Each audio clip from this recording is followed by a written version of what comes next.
Super prime time presented by doctor ortho Ayurvedic oil and capsules, जोड़ों के दर्द की बेजोड़ दवा। नमस्कार, आप सभी का बहुत स्वागत है TV9 भारतवर्ष पर। आपके साथ मैं हूं गौरव अग्रवाल और वक्त हो चुका है देश के number 1 prime time show super prime time का।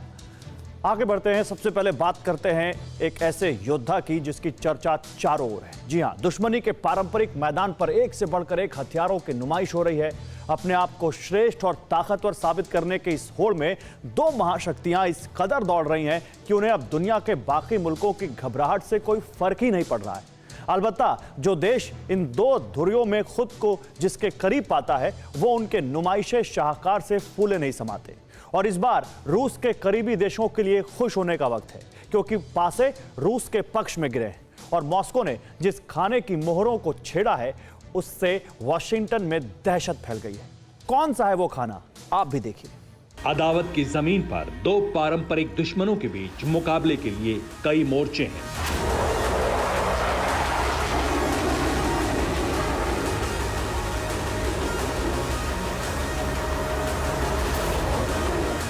अपने बाजार का विस्तार, अर्थव्यवस्था और हथियारों की धार, खुद को दूसरे के मुकाबले बड़ी ताकत के रूप में स्थापित करना,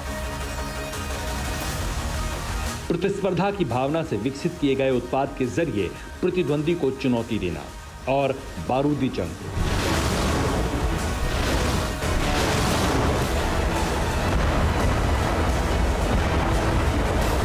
इन हर मोर्चों पर पूरी दुनिया में अगर कोई अदावत के पैमाने पर सटीक बैठते हैं तो वो है अमेरिका और रूस। फर्क सिर्फ इतना है कि दुनिया की अर्थव्यवस्था पर अमेरिका के डॉलर ने कब्जा कर रखा है, इसलिए रूस के मुकाबले उसे ताकतवर मान लिया जाता है। जबकि सच्चाई यह है कि रूस किसी भी स्तर पर अमेरिका से पीछे नहीं है। दरअसल रूस और अमेरिका की तुलना के पीछे एक ताजा कारण है जो कम या ज्यादा ताकत के आकलन से जुड़ा है। और यकीन मानिए, जो नजर आ रहा है उसमें अमेरिका के मुकाबले रूस एक कदम आगे ही दिखता है। अब उस कारण को समझिए जो दुनिया में चर्चा का केंद्र है। यह है रूस का नया फाइटर जेट, बिल्कुल रैप अप। ना तो इसके बारे में कोई जानता है, ना ही रूस ने इसे लेकर कोई दावा या खुलासा किया है। ये तस्वीरें भी तब ली जा सकी जब इस फाइटर जेट को मॉस्को के पास जुकोवस्की में एक पार्किंग सेंटर तक लाया जा रहा था। इसलिए जैसे ही रूस के इस नए शाकार की तस्वीरें दुनिया के सामने आई, हड़कंप मच गया। खास तौर पर अमेरिका में इस फाइटर जेट को लेकर दहशत जैसा माहौल बन गया। लेकिन क्यों? आखिर क्या है रूस का ये औजार? इसका विस्तार देखिए। घुटना, कंधा या कमर, चाहे जैसा हो दर्द, डॉक्टर ऑर्थो आपको देता है दर्द से पूरी आजादी, एक भरपूर जिंदगी। ये कोई टेम्परेरी पेन किलर नहीं, आयुर्वेदिक औषधि है। दुनिया दंग, अमेरिका बेचैन, रूस ने बनाया विनाशक प्लेन। आसमानी योद्धा सबसे घातक, विश्व अनजान रहा निर्माण तक। अब दुनिया सच जानने को बेताब। अगले हफ्ते रूस उतारेगा नकाब। झलक, फादर ऑफ फाइटर जेट, रूस ने फिक्स किया टारगेट।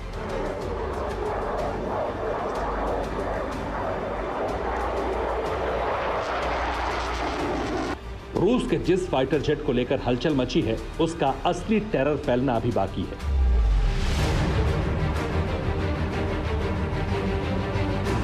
लेकिन इसमें ज्यादा वक्त भी नहीं लगेगा, क्योंकि जिस वक्त मॉस्को के आसमान पर यह अनजान शक्तिशाली प्लेन उड़ान भरेगा, उस वक्त वॉशिंगटन समेत पूरी दुनिया अपने हथियारों से इसकी तुलना कर रही होगी और उस तुलना में उन्हें खौफ हासिल होगा।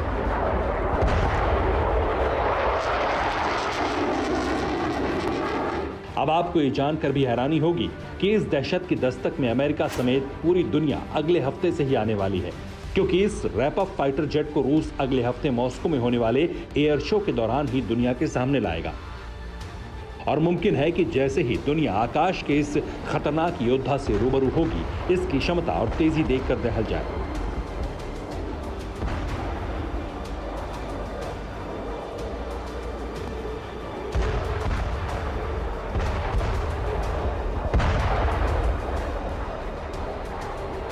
हालांकि यह अनुमान है, लेकिन यह अनुमान इसलिए भी सटीक लग रहा है क्योंकि रूस ने इस फाइटर जेट का निर्माण बेहद सीक्रेट तरीके से किया है और इससे जुड़ी कुछ ही जानकारियां हैं जो सामने आई हैं।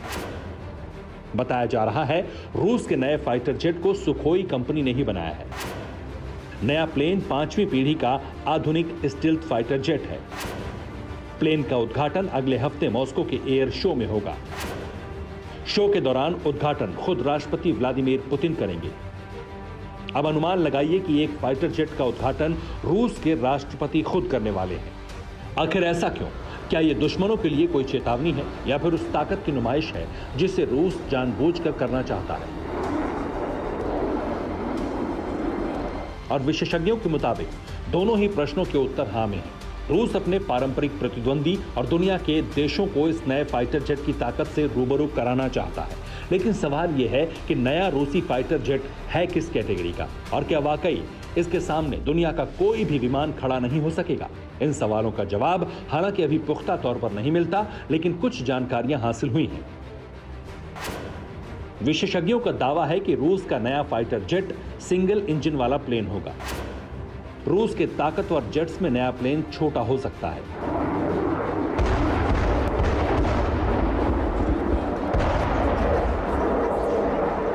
हालांकि इंजन की क्षमता और गति को लेकर कोई दावा नहीं किया गया, फिर भी माना जा रहा है कि सुखोई के Su-57 के मुकाबले नया प्लेन हल्का होगा, लेकिन क्षमता दुनिया के हर विमान को टक्कर देने की होगी। रूस के नए फाइटर जेट को लेकर चर्चा दुनिया भर में है और उसकी वजह भी है क्योंकि दुनिया ये जानती है कि सबसे आधुनिक हथियार जो हैं वो या तो अमेरिका के पास हैं या फिर रूस के पास हैं। ऐसे में रूस ने जब गुपचुप तरीके से एक नए हथियार का निर्माण किया तो इसको लेकर सनसनी अमेरिका में भी है और यही वजह है कि दुनिया भर में इस खबर को लेकर चर्चा हो रही है।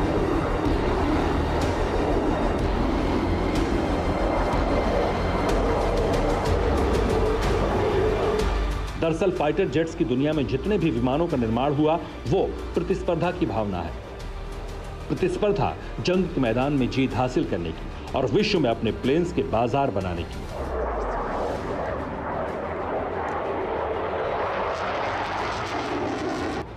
नतीजतन जब अमेरिका ने रूस को पछाड़ते हुए F-22 रैप्टर लड़ाकू विमान का निर्माण किया था, तब रूस ने Su-57 का निर्माण किया और अमेरिका को पछाड़ दिया। लेकिन जैसे ही अमेरिका ने F-35 जैसे विमान की नुमाइश की, तब रूस ने अमेरिका को चौंकाने का फैसला कर लिया और अब उसे चौंका भी दिया। रूस ने अपने फाइटर जेट Su-57 के मुकाबले नए जहाज में कुछ तो ऐसा किया है जो फाइटर जेट्स की दुनिया में सनसनी फैला देगा। मुमकिन है कि Su-57 के ही सुपरसोनिक गति से लैस इंजन का यह नया संस्करण हो। अगर इतना भी है तो दुनिया में हड़कंप मचाने के लिए काफी है, क्योंकि इस नए विमान की तुलना जिनसे होगी वो परफॉर्मेंस के आधार पर कहीं आगे हैं। आखिर कौन कौन से हैं वो ताकतवर आसमानी योद्धा, इसकी एक झलक देखिए। शुरुआत अमेरिका के योद्धा F-35 लाइटनिंग II से करते हैं, जिसकी कहानी इजराइल और सीरिया के मैदान में सुनी जाती है। बताया जाता है कि इजरायली विमान सीरिया में बमबारी करके लौट आए थे, लेकिन किसी को कुछ समझ नहीं आया और बाद में खुलासा हुआ कि ये विमान F-35 थे।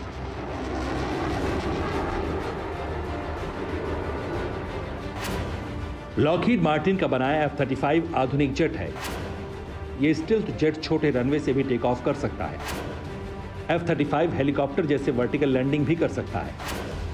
दुश्मन के रडार, सर्विलांस और सेंसर को चकमा दे सकता है।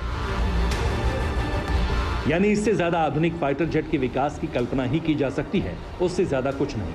हालांकि अमेरिका ने अपने ही F-22 रैप्टर का नया उन्नत संस्करण F-35 लाइटनिंग II बनाकर और भी खतरनाक जेट को विकसित करने का एक रास्ता बना दिया। दुनिया ने एक ऐसे विमान को देख लिया जो रडार से ओझल होने की कला में माहिर है, स्टेट ऑफ आर्ट एवियोनिक्स और खतरनाक हथियारों को ले जाने में सक्षम है। और तो और अमेरिका ने इसे बिक्री के लिए बाजार से भी दूर कर दिया, लेकिन रूस ने गुप्त रूप से इस रास्ते पर आगे सफर शुरू कर दिया। सुखोई ने Su-27 का उन्नत संस्करण Su-57 बनाया। रूस ने इस फाइटर जेट की सभी खूबियों से पर्दा नहीं उठाया। सिर्फ इतना ही खुलासा हुआ है कि Su-57 भी किसी भी रडार या सेंसर की पकड़ से दूर है। F-35 लाइटनिंग की तरह लंबी दूरी के ऑपरेशन को अंजाम देने में सक्षम है, लेकिन जिस नए विमान को दिखाने के लिए रूस बेताब है, माना जा रहा है कि वो इससे भी ज्यादा घातक है। अमेरिका और रूस दोनों के पास 5वीं पीढ़ी के फाइटर जेट हैं और अब बात उसके उन्नत संस्करण या अगली पीढ़ी के विमान की हो रही है।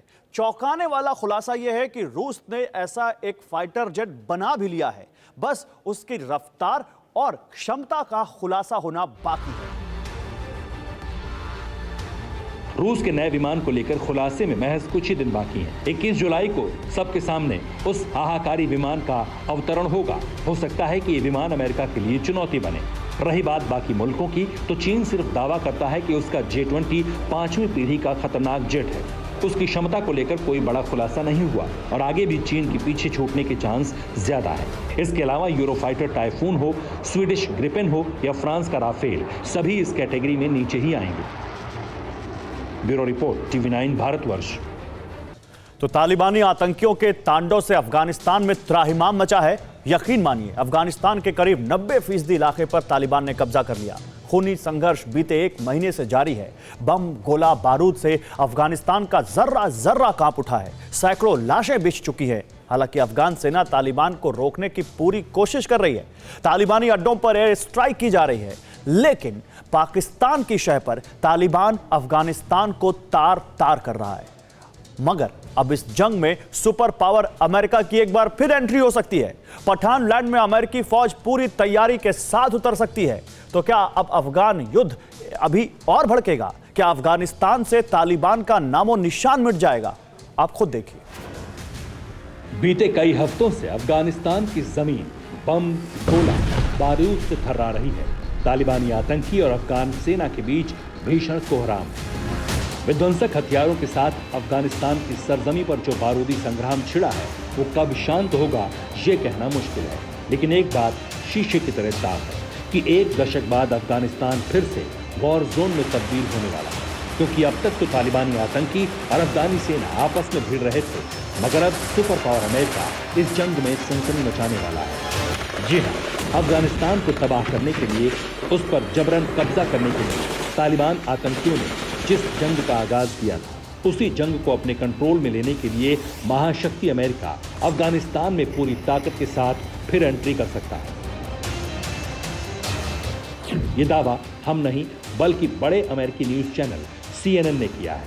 CNN की अफगान वॉर से जुड़ी रिपोर्ट में खुलासा किया गया है कि अफगानिस्तान में तालिबान की बढ़ती ताकत से अमेरिका सन्न है। अमेरिका को आशंका है कि तालिबान काबुल पर कब्जा न कर ले, लिहाजा US आर्मी फिर से अफगानिस्तान में मोर्चा संभाल सकती है।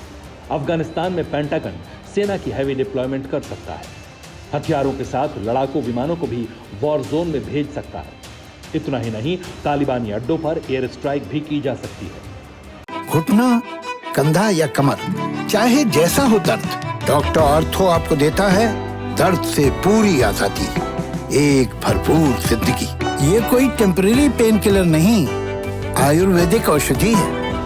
ट्रंप शासनकाल से ही अमेरिका ने अफगानिस्तान से सेना हटाने का फैसला किया था। बीते 1 साल से अमेरिकी फौज अफगानिस्तान में मौजूद सारे सैन्य ठिकानों से मूवमेंट भी कर रही थी। जैसे ही अमेरिकी सेना ने अफगानिस्तान को खाली किया, मौके की फिराक में बैठे तालिबानी आतंकियों ने अफगानिस्तान की सरजमी को फिर से सुलगाना शुरू कर दिया। मौजूदा हालात की बात करें तो अफगानिस्तान के 310 जिलों पर तालिबान ने कब्जा कर लिया है। खुलेआम तालिबानी दहशतगर्द आतंक मचा रहे हैं। अफगानी सेना समेत स्थानीय लोगों को मौत के घाट उतार रहे हैं। हालांकि अफगानी सेना तालिबानी आतंकियों को मुंहतोड़ जवाब देने में लगी है, मगर जिस तरह तालिबान एक एक करके अफगानिस्तान पर अपना शिकंजा जकड़ रहा है, उसे देखकर अमेरिका ही नहीं बल्कि दुनिया के तमाम मुल्क दंग। सबसे ज्यादा हैरानी की बात यह है कि अफगानिस्तान को तबाह करने के पीछे सिर्फ तालिबान ही नहीं बल्कि पाकिस्तान का भी हाथ है। लगातार पाकिस्तानी सेना तालिबानी आतंकियों को हथियार मुहैया करा रही है। पाकिस्तान की शह पर ही तालिबानी दहशतगर्द अफगानिस्तान के अलग अलग इलाकों में तांडव मचाए हुए हैं। खुद अफगानिस्तान के वाइस प्रेसिडेंट सालेह ने पाकिस्तान पर आरोप लगाया है। पाकिस्तान लगातार तालिबान की मदद कर रहा है। तालिबानी दहशतगर्द हमारे मुल्क को तबाह करने में लगे हैं, तो वहीं पाकिस्तान दुनिया के सामने तालिबान की अच्छी छवि बनाने में जुटा है। दुनिया की नजरों से छिपाकर पाकिस्तान मिसाइलें और हथियार तालिबान को दे रहा है ताकि अफगानिस्तान को बारूद से छलनी किया जा सके। अफगानिस्तान में जिस तेजी से तालिबानी आतंकी अपने पैर पसार रहे हैं, उससे अमेरिका टेंशन में आ गया है। अमेरिका के खुफिया अधिकारियों ने आशंका जताई है कि तेजी से बढ़ता तालिबान आने वाले वक्त में काबुल को अफगानिस्तान से अलग कर सकता है, राजधानी को देश के अन्य हिस्सों से काट सकता है। क्योंकि तालिबान के साथ पाकिस्तान जैसा देश खड़ा है। ऐसे में जल्द ही कोई कदम नहीं उठाया गया तो पूरे अफगानिस्तान पर तालिबान का कब्जा हो सकता है, और ऐसा हुआ तो आने वाले वक्त में ये किसी बड़े खतरे से कम नहीं होगा। हकीकत तो ये भी है कि तालिबान 90% अफगानिस्तान जीत चुका है। ऐसे में अगर जल्द ही अमेरिका ने अफगान युद्ध में एंट्री नहीं मारी तो जिस अफगानिस्तान को अमेरिका ने तालिबान से मुक्त करवाया था वो फिर से तालिबान की दलदल में फंस जाएगा, और इसका फायदा पाकिस्तान जैसा मुल्क उठाएगा। और संकेत ऐसे भी मिल रहे हैं कि अमेरिका विस्फोटक अंदाज में अफगानिस्तान में दाखिल होने की तैयारी शुरू कर चुका है। जैसे ही अमेरिका जंग के मैदान में कूदा, अफगानिस्तान से तालिबान का नामो निशान मिट जाएगा। Bureau report, TV9 Bharatvarsh. आगे बढ़ते हैं, कोरोना की बात करते हैं कि कोरोना क्योंकि अभी तक हमारे बीच से गया नहीं है। जी हां, जबरदस्त भीड़ के बीच कोरोना की तीसरी लहर की आहट अब सुनाई पड़ रही है। प्रधानमंत्री मोदी खुद बढ़ती भीड़ को लेकर फिक्रमंद दिखाई दे रहे हैं। इसको रोकने के लिए चर्चा कर रहे हैं क्योंकि केरल में फिर से नए मरीजों की तादाद बढ़ने लगी है। 38 दिन बाद एक दिन में वहां 16,000 नए मरीज मिले। इसके बावजूद लोग हैं कि मानने को तैयार नहीं। जगह जगह लोग बिना मास्क लगाए घूम रहे हैं। भीड़ बहुत ज्यादा दिख रही है। हम आपको दिखाते हैं कि लोग कैसे कोरोना नियमों की धज्जियां उड़ाते हुए महामारी को खुद न्योता दे रहे हैं। ऑक्सीजन के देशव्यापी अकाल को याद कीजिए और देखिए इस दृश्य को, इस बेहिसाब भीड़ को बार बार देखिए और याद कीजिए बेड के लिए अस्पताल की चौखट पर तड़पते हुए मरीजों को।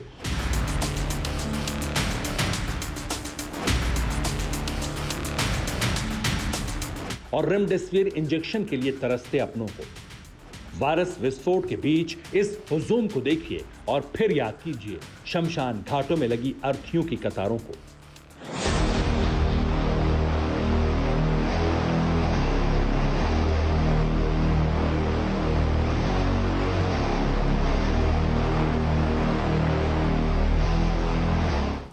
मई के महीने का एक एक क्षण याद कीजिए, सन्नाटों में लिपटी सड़कों को याद कीजिए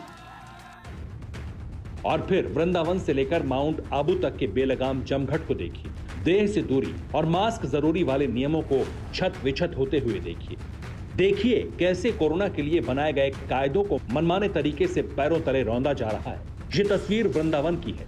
इस वक्त मैं मौजूद हूँ वृंदावन के बांके बिहारी मंदिर में और आपको यहाँ के हाल दिखाऊं तो मंदिर परिसर के अंदर मौजूद हूँ। हाल देख के, तस्वीर देखकर आप खुद अंदाज़ा लगा सकते हैं कि किस तरह से पूरे मंदिर परिसर में सोशल डिस्टेंसिंग का कोई पालन नहीं हो रहा है। जो श्रद्धालु यहाँ पर पहुँचे हैं कंधे से कंधे मिलाकर जो हैं एक दूसरे से खड़े हुए हैं। काफ़ी ज़्यादा लोगों की तादाद ऐसी है, श्रद्धालुओं की तादाद ऐसी है जो कि मास्क नहीं लगा रहे हैं और छोटे छोटे बच्चे जो हैं उनको लेकर जो है अपने साथ आए हैं और जिस तरह से गाइडलाइंस है कोरोना को लेकर उनका पालन बिल्कुल यहाँ पर नहीं किया जा रहा है। काफ़ी तादाद में जो लोग हैं वो यहाँ पर जो श्रद्धालु हैं उनकी भीड़ जमा है। बांके बिहारी मंदिर परिसर के हाल हैं जो देखकर ये तस्वीरें डराती हैं क्योंकि जिस तरह से अनुमान लगाया जा रहा था कि कोरोना की तीसरी वेव, तीसरी लहर जो है वो आएगी, इन तस्वीरों को देखकर ये पुख्ता होता नज़र आ रहा है कि हालात इसी तरह के बने रहे तो कोरोना की तीसरी लहर जो है वो ज़रूर देखने को मिलेगी क्योंकि बड़ी तौर पर जो लापरवाही है वो यहाँ पर देखने को मिल रही है। कोई सोशल डिस्टेंसिंग जो है वो यहाँ पर नज़र नहीं आ रही है। लोग जो हैं एक दूसरे से बिल्कुल सटे हुए हैं। 2 गज तो छोड़िए, 2 फुट की दूरी भी जहाँ पर जो है वो लोगों के बीच नहीं है। काफ़ी लोग जो हैं बगैर मास्क के भी यहाँ पर घूम रहे हैं। मथुरा वृंदावन की मंदिर वाली गलियां यूं ही भीड़ से अटी पड़ी। ज्यादातर लोग मास्क को आस्था में प्रवाहित कर बांके बिहारी की शरण में पहुंचे हैं। सोशल डिस्टेंसिंग भीड़ की धक्का मुक्की में पिस रही है। इस भीड़ में बच्चे भी हैं, बुजुर्ग भी हैं, महिलाएं भी, लेकिन बेपरवाही सब पर हावी है। डराने वाली बात यह है कि इस भीड़ का हिस्सा बनने कोने कोने से लोग आए हैं और वो लोग भी हैं जो 2 महीने पहले वायरस का विकराल अवतार देखकर त्राहिमाम कर रहे थे। सोशल डिस्टेंसिंग का पालन नहीं हो रहा है, ऐसे में डर नहीं लगता आपको? नहीं डर लगता, सब बिहारी जी की कृपा है। उसके मास्क की जरूरत उसको है जिसको बिहारी जी की कृपा नहीं है। मास्क कभी नहीं लगाया? मास्क लगाया है पर कुछ लगता ही नहीं है बिहारी जी के दरबार में। मास्क लगाने की दरकार नहीं ली है आपने? वैक्सीन लगवा ली है। सोशल डिस्टेंसिंग का पालन नहीं हो रहा है और क्योंकि यहाँ भीड़ इतनी होती है सोशल डिस्टेंसिंग का पालन अब संभव नहीं हो सकता। इस भीड़ को देखकर तीसरी लहर की आहट सुनाई पड़ रही है। फिर से कोरोना के कहर की भविष्यवाणी की जा रही है। कोरोना प्रभावित राज्यों से यूपी आने वाले लोगों के लिए नेगेटिव आरटी-पीसीआर रिपोर्ट अनिवार्य कर दी गई है। यहाँ पर दोनों डोज वैक्सीन लगवाए जाने का प्रमाण पत्र साथ लाना अनिवार्य करने जा रही है। मुख्यमंत्री योगी आदित्यनाथ के आदेश पर अधिकारी सख्ती की तैयारी कर रहे हैं। इसके बावजूद लोगों की मनमानी जारी है। लोग सिर्फ यूपी में ही नहीं, दिल्ली में भी कोरोना नियमों को तोड़ रहे हैं। दिल्ली पुलिस के कोविड प्रोटोकॉल रिपोर्ट की माने तो दिल्ली के सीपी स्थित प्राचीन हनुमान मंदिर में सोशल डिस्टेंसिंग का पालन नहीं हो रहा। दिल्ली के प्रसिद्ध गुरुद्वारे बंगला साहिब में भी सोशल डिस्टेंसिंग की धज्जियां उड़ाई जा रही हैं। दिल्ली की जामा मस्जिद में शुक्रवार के दिन जुमे की नमाज के वक्त 50 से 60 लोग आते हैं। हर जगह कमोबेश एक जैसी स्थिति है। सिर्फ धार्मिक स्थल ही नहीं, टूरिस्ट प्लेस पर तो स्थिति और भी ज्यादा भयावह है। ये तस्वीर राजस्थान के माउंट आबू की है। यहां भी ना तो लोगों को मास्क का ख्याल है, न देह से दूरी का और ना ही सैनिटाइजेशन का। माउंट आबू की झील, यहाँ के पहाड़, यहाँ के मौसम का लुत्फ उठाने के लिए बड़ी तादाद में गुजरात और राजस्थान के कोने कोने से बहुत बड़ी तादाद में खासकर वीकेंड्स में पर्यटक निकल रहे हैं। और पर्यटक किस तादाद में आ रहे हैं, ये यहाँ की मार्केट में जो भीड़ है इससे आप अंदाजा लगा सकते हैं। और इस अंदाजे से समझिए कि क्या हो रहा है इस वक्त। तमाम सरकारी गाइडलाइंस जो हैं वो क्या कहती हैं, सरकार के इंतजामात क्या है, लोग कैसे अपनी जान को जोखिम में डालकर परिवारों के साथ, दोस्तों के साथ इस वक्त घूमने के लिए बाहर निकल रहे हैं। और ये जो भीड़ है दुकानों पे, ये भीड़ देखिए आइसक्रीम की दुकानों पे लगी है भीड़। पब्लिक प्लेस पे एक दूसरे से सट कर खाते हुए लोग, जो तीसरी लहर से पहले चेतावनी दी जा रही है। हालात कितने बदतर हो रहे हैं। लोग जिस तरह से बेपरवाह होकर पर्यटक स्थलों पे इतनी बड़ी तादाद में निकल रहे हैं, ये तो खतरे की घंटी है ही। लेकिन पब्लिक प्लेसेस पे इस तरह स्ट्रीट फूड खाना, दुकानों के सामने भीड़ लगाना, ये अपने आप में एक बहुत बड़ा कहीं ना कहीं ये खतरे की घंटी है जिसको लोग समझ नहीं रहे हैं। और देखिए कैमरा देख के लोग एंजॉय कर रहे हैं। हालांकि ये जरूर है कि आइसक्रीम खाएंगे तो मास्क तो उतारेंगे, लेकिन ये कितना खतरनाक हो सकता है। भाई साहब, आइसक्रीम खाएंगे तो मास्क तो उतारेंगे तो जायज है, ये आपका एक्सक्यूज मैं पहले दे रहा हूं। लेकिन पब्लिक प्लेस पे इस तरह से एक दूसरे से सोशल डिस्टेंसिंग का पालन ना करते हुए आइसक्रीम खाना, ये कितना खतरनाक हो सकता है, अंदाजा है आपको? अंदाजा तो है हमको, पर हम क्या करें। हम अब इतने दूर से घूमने आए तो कुछ तो करना पड़ेगा ना। लेकिन इस दौरान अगर आप संक्रमित हो गए, आपके दोस्त, आपका परिवार संक्रमित हुआ तो क्या होगा? जो कुछ भी हो जाए, अब जो जीना है तो फिर कुछ तो करना ही पड़ेगा। तो आइसक्रीम खाना है तो खाना है, खाना तो खाए नहीं तो जिएंगे कैसे, चलेंगे कैसे, दुनिया कैसे चलेगी। खाना जरूरी है, खाओगे तो दौड़ोगे। कोरोना की तीसरी लहर आने वाली है, पता है आपको? पता है? फिर भी मास्क आपका छुट्टी पे है। सही बात है। अब बोला मैं खा रहा हूँ। ये हंसी और जो मुस्कान है, जो अट्ठास है, वो ये जाहिर करता है कि लोग पहली लहर और दूसरी लहर के बाद जो हजारों मौतें हुई हैं, ऑक्सीजन के लिए लोग जैसे तड़पे हैं, अस्पताल के लिए, दवाइयों के लिए लोग जैसे मरे हैं, लोगों ने अपने को जैसे भी खोया है, उसके बावजूद अभी भी लोगों की आंखें नहीं खुली हैं और अभी भी बेइंतहा लोग घरों से बाहर निकल रहे हैं, नियमों को तोड़ रहे हैं, नियमों का पालन नहीं कर रहे हैं। घुटना, कंधा या कमर, चाहे जैसा हो दर्द, डॉक्टर ऑर्थो आपको देता है दर्द से पूरी आजादी, एक भरपूर जिंदगी। ये कोई टेम्परेरी पेन किलर नहीं, आयुर्वेदिक औषधि है। नक्की लेक के आसपास मार्केट में जबरदस्त भीड़ है। अपनी जिंदगी दांव पर लगाकर लोग परिवार के साथ घूम रहे हैं। मास्क नहीं पहनने को लेकर अजीबोगरीब दलीलें दे रहे हैं। मैम, इतनी जल्दी में मत लगाइए। मेरा सवाल यह है कि सोशल डिस्टेंसिंग का लोग पालन नहीं कर रहे हैं, मास्क नहीं लगा रहे, कितना खतरनाक हो सकता है आपके लिए, पता है आपको? सर पता तो है, पर बाय मिस्टेक अभी हमने भी नहीं सोशल डिस्टेंसिंग का ख्याल रखा है, पर आगे से ख्याल रखेंगे। कैसे हैं आप, कहाँ से आए हैं? हम सूरत से आए। आप लोगों में से पूरी फैमिली ने आपके मास्क नहीं लगाया, आपने भी मास्क नहीं लगाया, आपने भी नहीं लगाया, आपने भी नहीं लगाया। फोटो खींच रहे थे ना, इसीलिए। नाश्ता कर रहे हैं। अच्छा, लेकिन नाश्ता करने के बाद जब आप निकले, इस दौरान इतने सारे लोग क्रॉस कर रहे हैं, आपको संक्रमण फैल सकता है, पब्लिक प्लेस पे संक्रमण का खतरा आपको पता है ये बात? सही बात है, आपकी बात सही है। चंडीगढ़ की सुखना लेक पर टूरिस्ट की भीड़ देखिए। यहाँ हर रविवार कुछ ऐसा ही नजारा देखने को मिलता है। शिमला के मॉल रोड और रिज में वीकेंड पर भारी भीड़ लग रही है। यहाँ ज्यादातर लोग बिना मास्क के ही नजर आते हैं। ये तस्वीर प्रयागराज की है। यहाँ अष्टमी पर लोगों ने गंगा नदी में नहाने के बाद नावों की सवारी की। सूरत की ताप्ती नदी के तट पर जन्मदिन मनाने वाले लोगों का हुजूम उमड़ रहा है। हैदराबाद में सैयद शाह यूसुफुद्दीन की दरगाह पर दूर दराज से लोगों का आना जारी है। चंद घंटों पहले की ये तस्वीरें हैं, जबरदस्त भीड़ है। दरगाह के आसपास इंच भर भी जगह नहीं बची हुई है। और ये स्थिति तब है जबकि कोरोना की तीसरी लहर को लेकर प्रधानमंत्री मोदी भी चिंता जाहिर कर चुके हैं। कुल मिलाकर देशव्यापी स्थिति विकट है, जो तीसरी लहर की ओर इशारा कर रही है। क्योंकि क्लाइमेट इस समय बहुत अच्छा है, बहुत बढ़िया वेदर है यहाँ का, शिमला का। तो पिछले कुछ समय से घर में बैठे हुए थे, लेकिन अभी कोरोना प्रोटोकॉल फॉलो करके हम यहाँ पे घूमने के लिए आए हैं। डर तो रहता है, बट वैसे वैक्सीन वगैरह हुई है तो, बट मास्क हम फिर भी लगा के रखते हैं कि थर्ड वेव का चांस है। अब जरा इस तस्वीर को देखिए जो श्रीनगर से आई है। बकरीद के मौके पर भीड़ जुटी है खरीदारी के लिए। बेखौफ होकर जबरदस्त हुजूम निकला है। लोग दुकान दर दुकान घूम रहे हैं। ये सब तब हो रहा है जबकि केरल में कोरोना की तीसरी लहर ने कुंडी खड़का दी है। केरल में 38 दिनों के बाद 16,000 से ज्यादा कोरोना मामले सामने आए हैं। 17 जुलाई को केरल में कोविड के 16,148 नए केस मिले। केरल में इस वक्त 1,24,779 मरीजों का उपचार चल रहा है। जाहिर है नए आंकड़े डराने वाले। इसके बावजूद बकरीद पर केरल में सरकार लॉकडाउन में छूट दे रही है। तीसरी लहर की दस्तक के बावजूद सरकार बेफिक्री की चादर ओढ़कर वायरस विस्तार का नया रास्ता तैयार कर रही है। खौफ इसलिए भी ज्यादा है क्योंकि ब्रिटेन में भी स्थिति विकट है। जनवरी के बाद पहली बार ब्रिटेन में 50,000 नए केस मिले। ब्रिटेन के स्वास्थ्य विभाग के आंकड़े बताते हैं कि एक सप्ताह में पॉजिटिव केसों की संख्या में 45% की वृद्धि हुई है। टीके की दोनों डोज ले चुके स्वास्थ्य मंत्री साजिद जाविद भी संक्रमित हो चुके हैं। ब्रिटेन के स्वास्थ्य अधिकारियों की माने तो कोरोना वायरस के डेल्टा स्वरूप की वजह से देश में कोरोना का प्रकोप बढ़ता जा रहा है। ब्रिटेन में वायरस का विस्तार ऐसे वक्त में हो रहा है जबकि लंदन में नाइट क्लब खुल चुके हैं। लोग रातों को खुले में पार्टी कर रहे हैं। यूरोप के दूसरे हिस्सों में भी नाइट क्लब खुल गए हैं और कोरोना का मीटर लगातार ऊपर उठने लगा है। जाहिर है यह हिंदुस्तान के लिए भी चेतावनी है क्योंकि केरल में कोरोना के केस बढ़ने की शुरुआत हो चुकी है और देश के दूसरे हिस्सों में भीड़ उसी हिसाब से बढ़ रही है। यही वजह है कि प्रधानमंत्री मोदी खुद इन भीड़ भरी तस्वीरों पर नजर रखे हैं और इसे कंट्रोल करने के लिए लगातार निर्देश दे रहे हैं।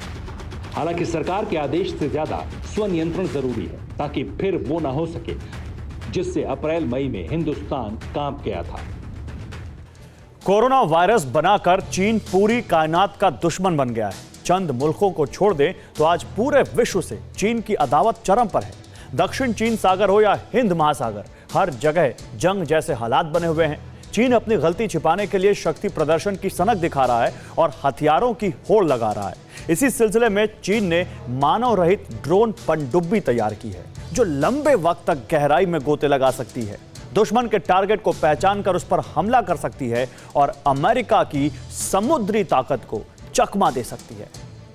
ब्लू बैटल ग्राउंड में ड्रैगन की हुंकार है। सुपर पावर अमेरिका के खिलाफ चीन की यलगार है। वर्ल्ड वॉर 3 से पहले बीजिंग साउथ चाइना सी में अथय शक्ति प्रदर्शन कर रहा है। चीन के बारूदी सनक ने समंदर को अखाड़े में तब्दील कर दिया है। सुपरसोनिक डेडली मिसाइल, पानी के अंदर से आकाश भेदने वाली पनडुब्बी और दुनिया के सबसे बड़ी आर्मी। आखिर चीन नीले रण क्षेत्र में चाहता क्या है? क्या डिप्टी सुपर पावर को दक्षिण चीन सागर में सुपर पावर अमेरिका से बड़ा खतरा है? क्या चीन को अमेरिका का वास्तविक डर है या फिर विश्व शक्ति बनने की सनक? क्योंकि ड्रैगन की साजिश विस्तार ले रही, दक्षिण चीन सागर में महायुद्ध आकार ले रहा है। दुनिया जानती है कि चीन जमीन से लेकर समंदर तक सरहदों को समेटने की साजिशें दिन रात रचता रहता है। पड़ोसी मुल्कों की सीमा पर उसकी बेईमान निगाहें गड़ी रहती हैं और इसी कड़ी में तबाही की वो एक नई दास्तान लिख रहा है। साउथ चाइना सी का आसमान चीन के बारूदी धुएं से जहरीला हो चुका है और अब चीन की एक और खौफनाक साजिश का खुलासा हुआ है जो अमेरिका और भारत जैसे मुल्कों के लिए चिंता का बड़ा सबब बन सकता है।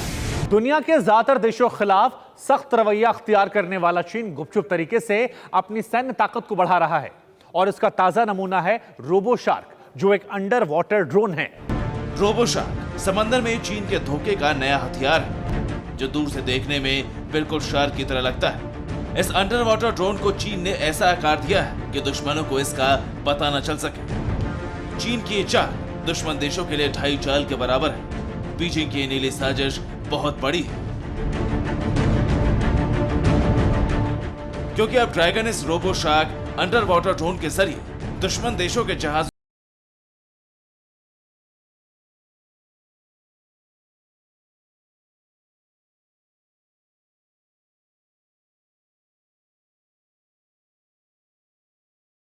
से तबाह कर देगा। बेबी शार्क की तरह दिखने वाले इस ड्रोन की खासियत ये भी है।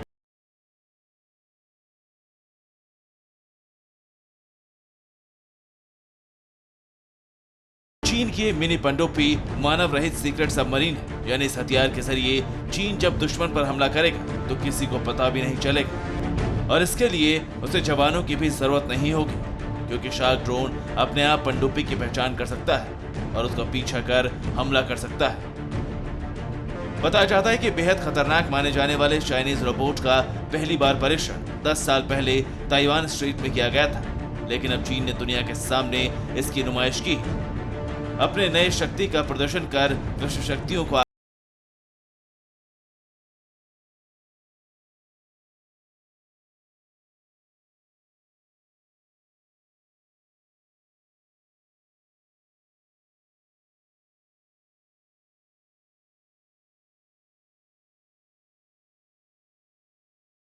के अलावा हमले के लिए इसका इस्तेमाल करेगी।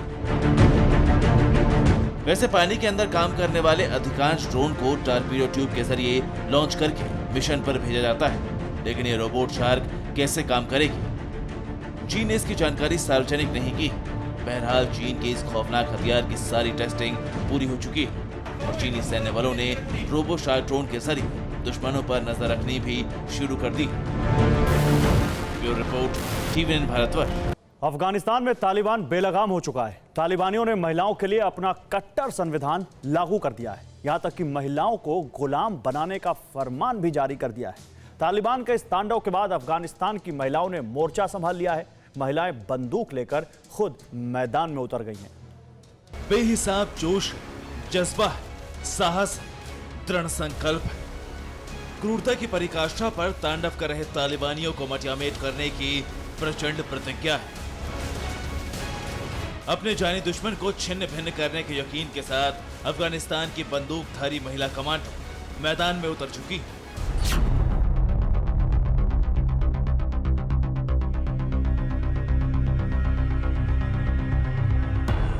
मैदान में उतर चुकी हैं वो ब्यूटी कमांडो जिनके टारगेट पर शैतान तालिबानी है।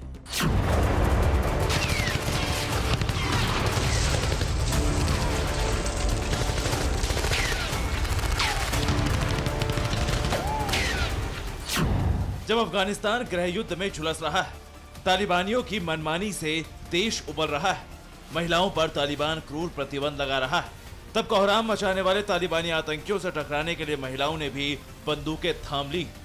अफगानिस्तान में महिलाओं को लेकर स्पेशल कमांडो तैयार किए गए। इन स्पेशल कमांडो को उच्च स्तर का प्रशिक्षण दिया गया। इन स्पेशल कमांडो को युद्धग्रस्त इलाकों में तैनात करने की तैयारी है। दरअसल तालिबानी आतंकी अफगानी महिलाओं के लिए खतरा बन चुके हैं। महिलाओं को लेकर अपना संविधान जारी कर दिया है। तालिबान ने अपने नियंत्रण वाले इलाकों में आदेश दिया कि महिलाएं अकेले घर से नहीं निकलें। पुरुषों को अनिवार्य रूप से दाढ़ी रखने का आदेश दिया गया। तालिबान में महिलाओं के सिलाई कढ़ाई करने पर भी रोक लगा दी गई। तालिबान ने लड़कियों के लिए दहेज देने पर भी नए नियम बनाए। तालिबान ने धमकी दी कि अगर कोई उनके आदेश का पालन नहीं करता तो उसके खिलाफ कठोर कार्रवाई होगी। उन्होंने कहा कि तालिबान बिना सबूत के ही सुनवाई पर जोर देता है। इतना ही नहीं, तालिबान ने महिलाओं को गुलाम बनाने की शुरुआत भी कर दी। तालिबान ने यह भी आदेश दिया कि उन्हें 15 साल से अधिक उम्र की लड़कियों और 45 साल से कम उम्र के विधवाओं की सूची दी जाए। तालिबान इन महिलाओं और बच्चियों से अपने लड़ाकुओं की शादी करवाएगा। ऐसे में अब अफगान सेना में महिला कमांडो ने मोर्चा संभाल लिया। ये ट्रेंड महिला कमांडो पूरी ताकत के साथ तालिबान को जड़ से मिटाने के लिए मैदान में उतर गई, क्योंकि तालिबान की नजर काबुल पर है। ऐसे में महिला कमांडो नया चैलेंज बनकर तालिबान को तहस नहस करने के लिए पूरे विश्वास के साथ कमान संभाल चुकी। Bureau report.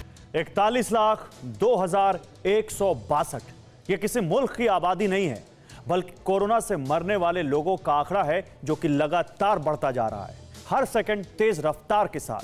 जरा सोचिए, एक चीनी वायरस ने पूरी दुनिया में इतनी त्रासदी मचाई, इतनी लाशें बिछा दी, लेकिन आप ये जानकर सन्न रह जाएंगे कि चीन में कोरोना की तरह खूनखार वायरस एंट्री ले चुका है। वायरस की चपेट में आकर एक डॉक्टर की मौत भी हो चुकी है। आखिर कैसे चीन में मिला एक और नया वायरस दुनिया के लिए मुसीबत खड़ी कर सकता है, आप खुद देखिए। कोरोना जैसी महामारी को लेकर चीन पहले से ही दुनिया के निशाने पर था। ड्रैगन कंट्री पर महामारी को दुनिया के कोने कोने में फैलाने के आरोप भी लगे, लेकिन इन सब के बीच चीन में एक और घातक वायरस सामने आया है, जिसका नाम है मंकी बी वायरस। चीन के सरकारी अखबार ग्लोबल टाइम्स ने अपने रिपोर्ट में यह खुलासा किया है कि चीन में मंकी बी वायरस के संक्रमण का मामला भी सामने आया है। हैरानी तो इस बात की है कि जिस शख्स को मंकी बी वायरस ने अपने शिकंजे में जकड़ा, उसकी मौत भी हो चुकी है। मरने वाला शख्स पेशे से जानवरों का डॉक्टर था।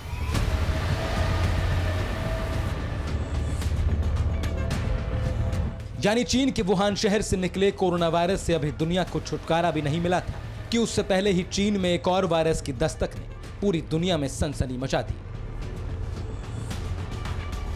चीनी अखबार ग्लोबल टाइम्स के मुताबिक ये नया वायरस बंदरों के जरिए इंसानों में फैला। हालांकि मंकी बी वायरस से जुड़ा और कोई मामला तो चीन में सामने नहीं आया, लेकिन डर इस बात का है कि कोरोना की तरह चीन इस वायरस की हिस्ट्री पर पर्दा डाल सकता है। चीनी मीडिया रिपोर्ट्स में तो यह साफ हो चुका है कि मंकी बी वायरस बंदरों की एक खास प्रजाति से निकला है, लेकिन इस वायरस से जुड़ा एक सच ये भी पता चला कि इससे संक्रमित होने वाले लोगों की मृत्यु दर 70 से 80% है। यानी अगर 100 लोग इस वायरस की चपेट में आते हैं तो उनमें से करीब 70 से 80 लोगों की मौत हो सकती है। यानी कोरोना की तरह ड्रैगन कंट्री में फैला मंकी बी वायरस भी घातक और जानलेवा है। वक्त रहते इस वायरस को रोकने पर कदम नहीं उठाया गया तो मंकी बी वायरस भी दुनिया में कहर बरपा सकता है। और जहां तक बात चीन की है तो उसके दावों पर यकीन करना बहुत बड़ी गलती होगी, क्योंकि मंकी बी वायरस की चपेट में आने से डॉक्टर की मौत 27 मई को हुई थी, लेकिन अब तक चीन ने चुप्पी साध रखी थी। जैसे ही मामला हाथ से बाहर निकलने लगा, चीनी मीडिया ने वायरस की हकीकत दुनिया को बताई, लेकिन कहीं ना कहीं ये वायरस भी ड्रैगन की खौफनाक साजिश का एक हिस्सा हो सकता है। दुनिया में कई चीजें ऐसी होती हैं जिन्हें खुली आंखों से देखने पर भी भरोसा नहीं होता, और इसी को चमत्कार कहा जाता है। हालांकि पिछले 1.5 साल से भी ज्यादा वक्त में कोरोना की वजह से इतने बुरे हालात लोगों ने देखे हैं कि ऐसे चमत्कार की आस ही छूट गई थी। पर कोरोना काल की एक खबर ऐसी भी है जो वापस चमत्कार पर विश्वास कायम करने वाली है। खबर ब्रिटेन की है, और क्या हुआ चमत्कार वो विस्तार से देखिए। कोरोना काल के हाहाकारी हालात से पूरी दुनिया रूबरू हो चुकी है। कई लोगों ने अपनों को खोया, तड़प तड़प कर जान कैसे जाती है ये भी लोगों ने महसूस कर लिया। लेकिन कुछ ऐसा भी है जो देखना अभी बाकी था रहस्यों से भरी इस दुनिया में कोरोना काल के दौरान हुआ चमत्कार देखना।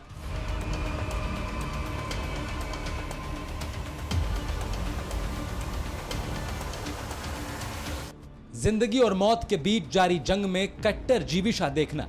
तो देखिए और महसूस कीजिए उस चमत्कार को। टीवी स्क्रीन पर आप जिन शख्स को देख रहे हैं, कोरोना काल के दौरान हुआ चमत्कार उन्हीं से जुड़ा है। ये ब्रिस्टल के रहने वाले डेव स्मिथ हैं और सबसे लंबी अवधि तक कोरोना महामारी से जूझते हुए जिंदा बचे रहने का रिकॉर्ड अब इनके नाम है।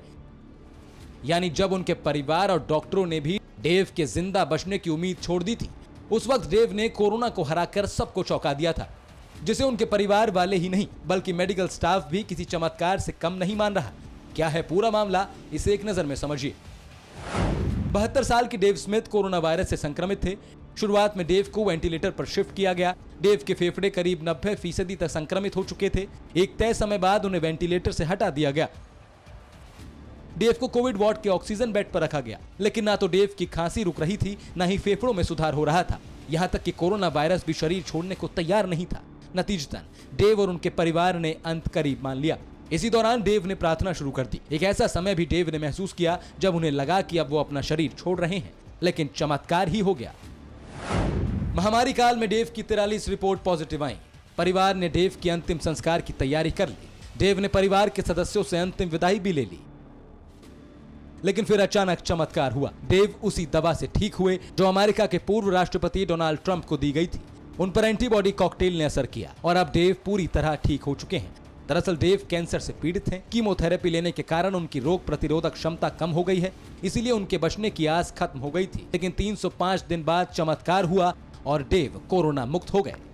और अब बात मुंबई में बारिश के जानलेवा कहर की। मुंबई में बीती रात आसमान से आफत बरसी। मूसलाधार बारिश की वजह से दीवार गिरी, पेड़ गिरे, कई मकान ढह गए, 25 से ज्यादा जिंदगियां दफन हो गईं। बारिश की वजह से राहत और बचाव के काम में खलल पड़ा। अभी भी रेस्क्यू जारी है और इन सब के बीच इन हादसों पर सियासी दंगल भी शुरू हो गया है। इन मलबों में दर्द बेहिसाब है। आंसुओं की इंतहा है, चारों तरफ मची चीख पुकार है। एनडीआरएफ और स्वयंसेवी संस्था के लोग मलबों से उम्मीद तलाश रहे हैं। चंद जिंदगियों को बचाने की जद्दोजहद कर रहे हैं। दरअसल माया नगरी मुंबई में बीती रात आसमान से ऐसी आफत बरसी कि चेंबूर और विक्रोली में दर्द का दरिया बहने लगा। बस्तियां चीत्कार उठी और इंसानी लाशों का अंबार लग गया। चेंबूर और विक्रोली इलाके में मूसलाधार बारिश के बीच देर रात जब लोग गहरी नींद में थे, तभी यहाँ बड़ी अनहोनी हो गई। लैंडस्लाइड के बाद कई घरों पर मुसीबत का मलबा गिरा और उसमें कई जिंदगियां दब गईं। चेंबूर के भारत नगर इलाके में रात करीब 1 बजे दर्दनाक हादसा हुआ। लगातार बारिश के कारण पहाड़ी इलाकों पर लैंडस्लाइड हो गई। ऊपर से इतना मलबा नीचे आया कि कई घर मलबे में दब गए। इस हादसे में 17 लोगों की मौत हो गई। बताया जाता है कि कुछ और लोग मलबे में दबे हो सकते हैं। रात को भारी बारिश के वजह से आरसीपी का जो ऊपर पहाड़ पे बीआरसी का जो दीवार है, वो दीवार बारिश के कारण गिर गया है और तेज बहाव के कारण रूम वहाँ के 5-6 रूम बह गए। दीवार आरसीबी का दीवार रूम के ऊपर गिर गए। लोग रहते थे, वो दब के मर गए मलबे में। जो लोग अभी वहाँ है रह रहे आसपास, उनका क्या? उनको हमने हर 2-2 घंटे में अनाउंसमेंट के लिए बोला है। मैंने हर 2-2 घंटे में अनाउंसमेंट करेंगे कि आप सब लोग यहाँ शिफ्ट हो जाइए, हम आपको ऑल्टरनेट अकोमोडेशन देंगे। पहाड़ी और तंग इलाका और मलबा काफी ज्यादा, जिसके कारण रेस्क्यू में काफी दिक्कतें आई।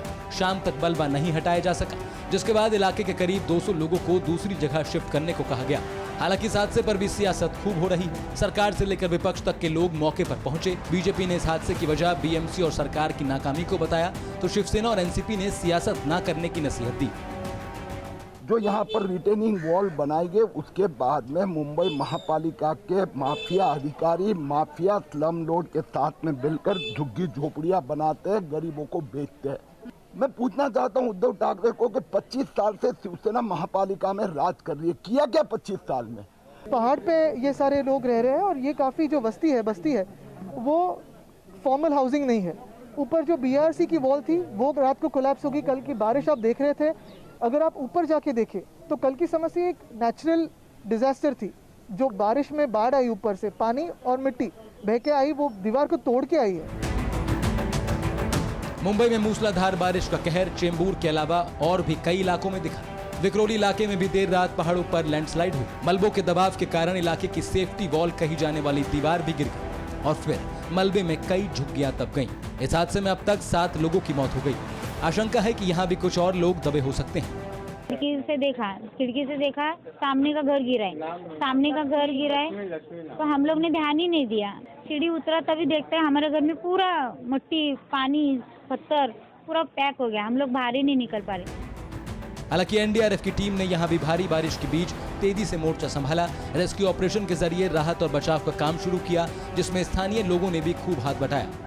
ये है सेफ्टी वॉल, जो कि पहाड़ी से जो भी कचरा आता है यही वॉल रोकती थी, लेकिन कचरा मलबा इतना ज़्यादा था कि ये पूरी दीवार टूटते हुए और यहाँ ये झोपड़े पे आकर गिरी है। और झोपड़े में गिरने के बाद यहाँ पर 6 से 7 झोपड़े जो है वो जमींदोज हो गए हैं। एनडीआरएफ की टीम लगातार कोशिश कर रही है। पूरे राहत और बचाव कार्य जारी है। स्थानीय लोग और आरएसएस के कार्यकर्ता यहाँ से जो मलबा है वो हटाने में मदद कर रहे हैं। आपको बता दें कि मुंबई की 2 बस्तियों पर मुसीबत का पहाड़ टूटा तो दर्द दिल्ली तक छलका। प्रधानमंत्री कार्यालय ने पीएमएनआरएफ से मृतकों के परिजनों को 2-2 लाख रुपए देने की घोषणा की। घायलों को 50,000 रुपए दिए जाएंगे। वहीं महाराष्ट्र सरकार ने मृतकों के परिजनों को 5 लाख रुपए देने का ऐलान किया। साथ ही घायलों का मुफ्त इलाज करने के भी निर्देश दिए। मुंबई से शिवांगी ठाकुर और अखिलेश तिवारी के साथ अश्विनी पांडे की रिपोर्ट। यूरोप बाढ़ से जूझ रहा है। सबसे ज्यादा कहर जर्मनी पर टूटा है। यहां के ज्यादातर इलाके सैलाब की चपेट में हैं। मगर इस बीच जर्मनी के एक शहर से ऐसी खबर सामने आई जिसने दुनिया को हैरत में डाल दिया। बाढ़ के चलते जर्मनी में एक सिंक खोल बन गया है, जिसमें 2 घर समेत कई गाड़ियां समा गई। 65 लोगों को यहां से रेस्क्यू किया गया है और कई लोगों की तलाश हो रही है। ये जर्मनी में आई आसमानी आफत की वो तस्वीर जिसे देखकर दुनिया हैरान है, परेशान है।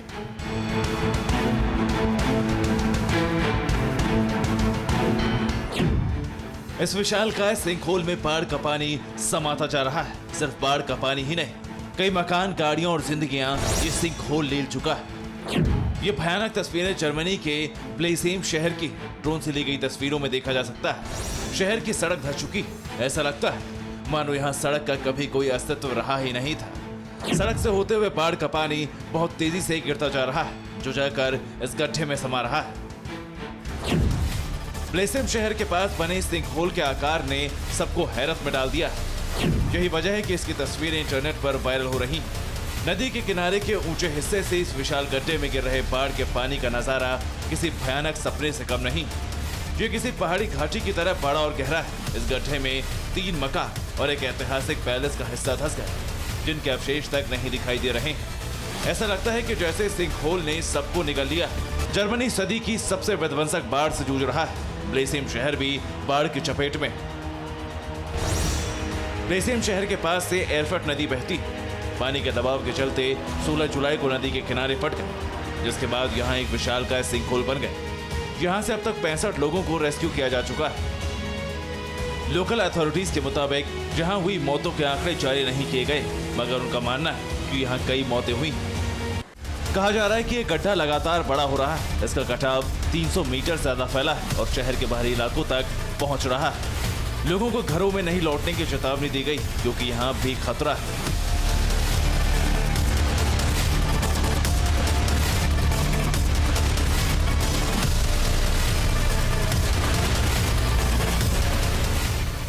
पिछले कुछ दशकों में जर्मनी में आई कई बाढ़ में इस साल की बाढ़ सबसे भीषण है। अब तक 156 से ज्यादा लोगों की जान जा चुकी। नदियों के किनारे बह गए, पूरे के पूरे कस्बे और गांव तबाह हो गए। मोबाइल फोन नेटवर्क और इंटरनेट कनेक्शन ठप। लापता लोगों को अब भी खोजा जा रहा है। Bureau report, TVN Bharatvarsh. कल से संसद का मॉनसून सत्र शुरू होने वाला है। 19 जुलाई से 13 अगस्त तक कोरोना प्रोटोकॉल के साथ ये सत्र चलेगा। संसद सत्र को लेकर आज कई बैठकें हुई। सरकार ने सर्वदलीय बैठक बुलाई, विपक्ष और एनडीए की बैठक हुई। लोकसभा स्पीकर ने भी सारे दलों को बुलाकर पर्याप्त समय देने का भरोसा दिया। लोकसभा और राज्यसभा में किसानों के मुद्दे पर हंगामे की आशंकाओं के बीच प्रधानमंत्री मोदी नए मंत्रियों का परिचय करवाएंगे। कुछ यूं दिन भर बैठकों में व्यस्त रहे प्रधानमंत्री मोदी। देश की सबसे बड़ी पंचायत में बैठने से पहले मॉनसून सत्र को लेकर मंथन करने के लिए एक के बाद एक 3 बैठकों में शरीक हुए प्रधानमंत्री। सबसे पहले सर्वदलीय बैठक हुई, फिर एनडीए के घटक दल इकट्ठा हुए रणनीति बनाने के लिए, और प्रधानमंत्री मोदी पहुंचे उस बैठक में जिसे लोकसभा स्पीकर ने बुलाया था, जिसमें सारे दल बैठे हुए थे। प्रधानमंत्री की अगुवाई में सुबह 11 बजे हुई सर्वदलीय बैठक में 33 दलों के 40 से ज्यादा नेताओं ने हिस्सा लिया। बैठक में पीएम मोदी ने कहा कि संसद में सभी मुद्दों पर स्वस्थ और सार्थक चर्चा को वो तैयार है। सर्वदलीय बैठक के बाद विपक्ष ने अलग से मीटिंग की, सरकार को घेरने की रणनीति बनाई। कांग्रेस ने राज्यसभा और लोकसभा में अलग अलग टीम बनाने का फैसला किया। मॉनसून सत्र पहले से ज्यादा हंगामेदार होने की उम्मीद है। विपक्षी पार्टियां बीजेपी सरकार को पेट्रोल और डीजल के बढ़ते दाम, कोविड कुप्रबंधन और वैक्सीन की किल्लत, विदेश नीति, राफेल डील समेत कई मुद्दों पर घेरने की तैयारी में है। इसके बाद करीब 3 बजे शुरू हुई एनडीए की बैठक। प्रधानमंत्री मोदी खुद बैठक में मौजूद थे। एनडीए की बैठक में बीजेपी के अलावा 4 सहयोगी दल भी शामिल हुए। अड़ी सोमवार से शुक्रवार शाम 6 बजे सिर्फ TV9 भारतवर्ष पर।